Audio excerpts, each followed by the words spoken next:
आज उन बच्चों से बात करने आया हूं जिनकी 10th की परसेंटेज उनकी अपेक्षाओं के अनुरूप कम रह गई है, क्योंकि ऐसा मेरे साथ भी हुआ था।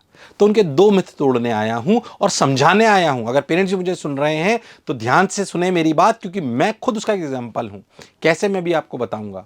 क्या 10th में परसेंटेज कम रह गई? क्या 10th की परसेंटेज ये बताती है कि क्या हमारा बच्चा या मैं खुद जो तैयारी कर रहे हैं, क्या वो कॉम्पिटिटिव एग्जामिनेशन के लायक हैं? और अगर लायक भी हैं तो क्या उन्हें अभी तैयारी करनी चाहिए या पहले 12th बोर्ड की तैयारी पर ध्यान देना चाहिए? ये मैं एक बिना स्वार्थ से, शिक्षा से प्रेरित होकर तुमसे बात कहूंगा, क्योंकि फिर कह रहा हूं मैं उसका व्यक्तिगत एक एग्जाम्पल हूं।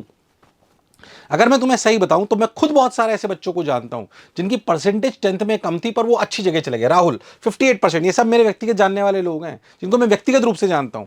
58% आईटी बॉम्बे में है। अर्जुन 47% थी, आईटी रुड़की पहुंच गया। 10th की बात बता रहा हूं मैं आपको, 10 की परसेंटेज है इनको, जाहिर सी बात है 12th में वापस मेहनत करनी पड़ी। प्रिया 72%, एम्स दिल्ली में चली गई।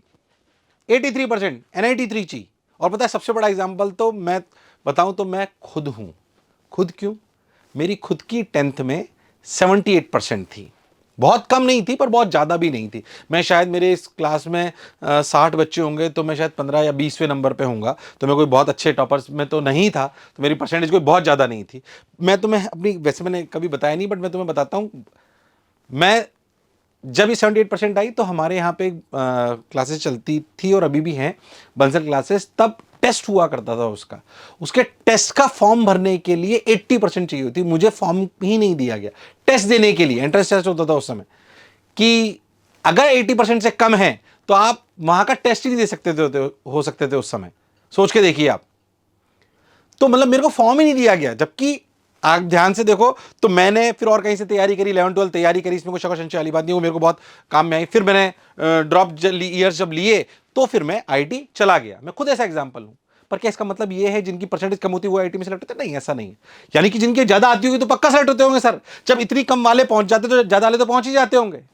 ये भी सही नहीं है। मैं बहुत सारे एग्जांपल से बताता हूं। 91% 10 बोर्ड प्राइवेट मेडिकल कॉलेज जाना पड़ा। 96% रोहित 10th में, इनके नाम पूरे इनकी डिटेलिंग नहीं बता रहा हूं, अच्छा नहीं लगे नहीं तो। 96% जेई मेंस क्वालीफाई नहीं हुआ। काव्या 94% नीट क्वालीफाई नहीं हुई। 97% जे एडवांस क्वालीफाई नहीं हुआ।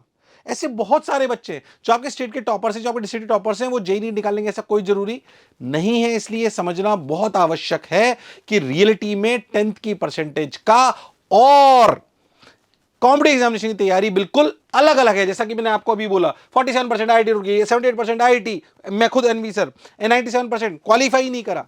यानी कि मैं आपसे कहना चाह रहा हूं इनका डायरेक्ट कोई रिलेशन नहीं है, क्योंकि बोर्ड जो एग्जामिनेशन, मैं बार बार कहता हूं, रटने का एग्जामिनेशन है।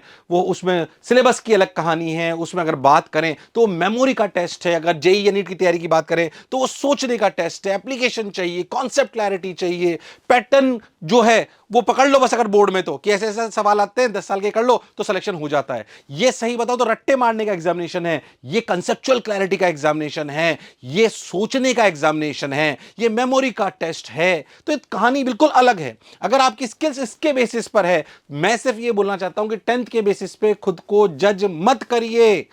10th के बेसिस पे खुद को जज मत करिए प्लीज। 10th के बेसिस पे जज मत करिए कि मैं सिलेक्ट होऊंगा या नहीं होऊंगा। ये दोनों एग्जामिनेशन बिल्कुल अलग है, इनकी प्रक्रिया बिल्कुल अलग है। आपको लगता है कि 10th में, बार बार बोलता हूं, बोर्ड मार्क्स का एग्जामिनेशन है, बोर्ड रटने का एग्जामिनेशन है, थ्योरी का एग्जामिनेशन है। अगर इधर बात करें कॉम्पिटिटिव एग्जामिनेशन की तो ये सवालों का एग्जामिनेशन है, रैंक का एग्जामिनेशन है, सोचने का एग्जामिनेशन है। अगर इस बात को अपन अच्छे से समझ पाएंगे तो कहानी को आगे बढ़ा पाएंगे। मैं तुम्हें एक एग्जांपल और लेता हूं, ध्यान समझना।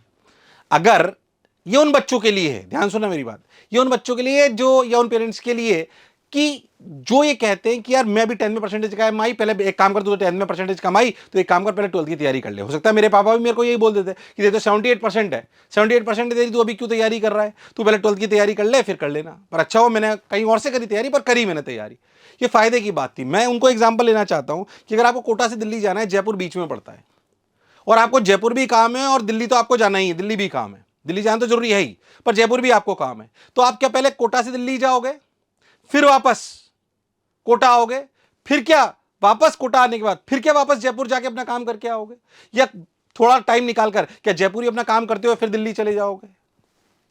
क्या ये लॉजिकल बात है? तो क्यों अपना टाइम खराब करें? ये वैसी वाली बात है कि अगर जेई नीट का सिलेबस बिल्कुल 12th के सिलेबस और 11th जैसा सिलेबस है, कोर्स बिल्कुल सेम है, तो उसकी तैयारी साथ में करने में कोई बुराई नहीं है, नहीं तो तुम्हारा बहुत सारा टाइम खराब होने वाला है। इतने सारे तुम्हारे दिन खराब हो जाएंगे, 730 दिन से ज्यादा तुम्हारे वेस्ट हो जाएंगे, नहीं तो तैयारी साथ में ही कर सकते थे। ईमानदारी से बात तो मैं कह रहा हूं, अगर तुम इन बातों का ध्यान रख लोगे तो 10th के साथ जो अपन तैयारी चालू करेंगे, यानी कि 11 से 11 12 के साथ ही तुम सेलेक्ट हो जाओगे।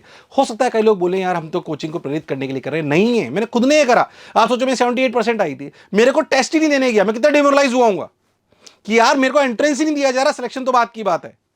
पर पापा ने बोला कोई बात नहीं, कहीं और से कर लेते हैं, उसमें ऐसी क्या खास बात है। पर वो काम आया, मैं नहीं हुआ 12th के साथ सेलेक्ट, मैं एग्री कर रहा हूं, मैंने ड्रॉप पर ये लेने पड़े मेरे को, पर क्या मेरे को उसका फायदा मिला? बिल्कुल मिला। ईश्वर करे आप 12th के साथ ही सिलेक्ट हो जाओ, बट अगर उसके बाद 1 साल भी ड्रॉप लेना पड़ा तो वो आपको बहुत ज्यादा चांसेस आपके सिलेक्शन को बढ़ा देगा। मैं तुम सबसे ये कहना चाहता हूं कि कोटा से दिल्ली जाना हो, जयपुर बीच में पड़ता हो, तो जयपुर का काम उसी समय निपटा देना चाहिए।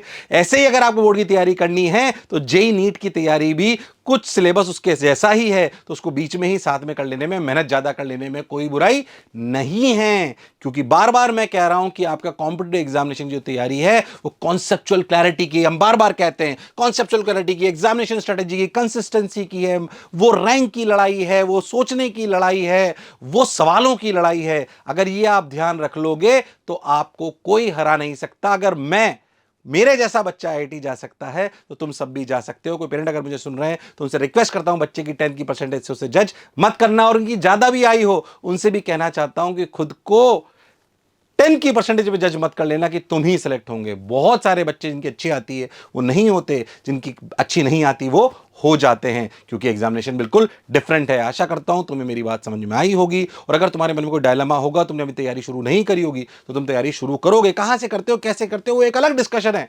मैं नहीं बोल रहा हूं कि तुम मोशन में आके पढ़ने लग जाओ अभी, पर करना जरूर। ऑनलाइन कर लेना, अनुशासन से कर लेना, क्लासरूम से कर लेना, अपने शहर में कर लेना, कोटा जैसे शहर पे आ सको तो वहां आ जाना, पर करना जरूर, ये बात मेरी याद रखना, ठीक है। तो मैं एक शिक्षाविद होने के नाते मुझे लगा कि बच्चों को कहना चाहिए। कई बार कमेंट आते हैं, और अभी व्यक्तिगत रूप से मेरी भी परिवार में ऐसी चर्चा हुई, इसलिए मुझे लगा कि मुझे ये बात बोलनी चाहिए। मुझे सुनने के लिए बहुत बहुत धन्यवाद। Thank you.